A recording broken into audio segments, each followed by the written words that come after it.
Өндөрлөд эцэг өвөг дээдсэг нь Өндөрлөд эцэг өвөг дээдсэг нь өршөөн болгоод сойрхоорой.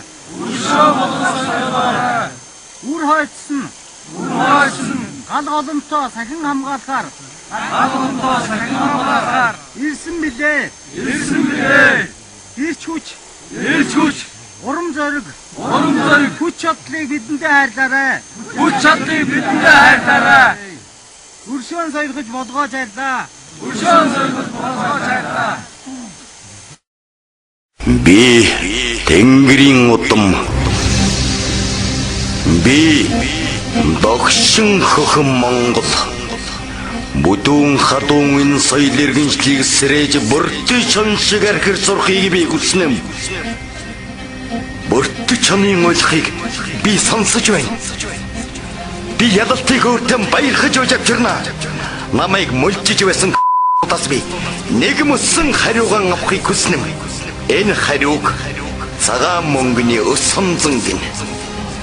Энэ хариуг дуудалж илчилгүй ходоос жонвилчаа. Би Чингисийн удам. Би минь бодоод бэлэг аргамж тийм. Цусан одоо чэйжин дотор минь цогцол зовлон шатнам. Тэрний нэрийг хэлээд бид Тэнгэр амгт боонготон дурсдаг.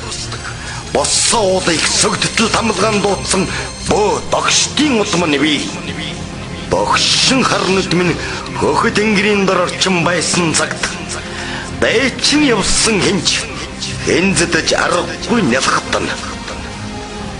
Их даригийн аянгат Тэнгэр энэ миний нутагт амгалан хөхөнгөтэй. Ийм хөхөнгөөр дэлхийн халтар нүрийг эзэн болсон Чингис минь арчиж өгсөн авьяатай. Шин зүрхийг тулгын галаар тамсан чивэлтэн уусыг сэртэл олохыг би хүснэм.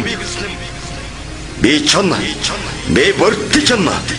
Өмнөдийн барсыг читэртлүүлэх Төв Азийн чон би.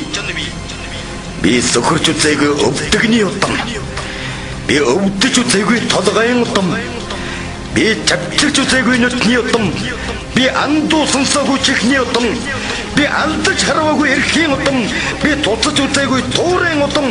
Би гуйж үзээгүй Тэнгэрийн удам. Би гутаж үзээгүй чонын удам. Би Тэнгэрийн удам. Би догшин хөхөн Монгол. Бүдүүн хатуун энэ соёл иргэншлийг сэрэж бүртэж чоншиг болохыг би хүснэм.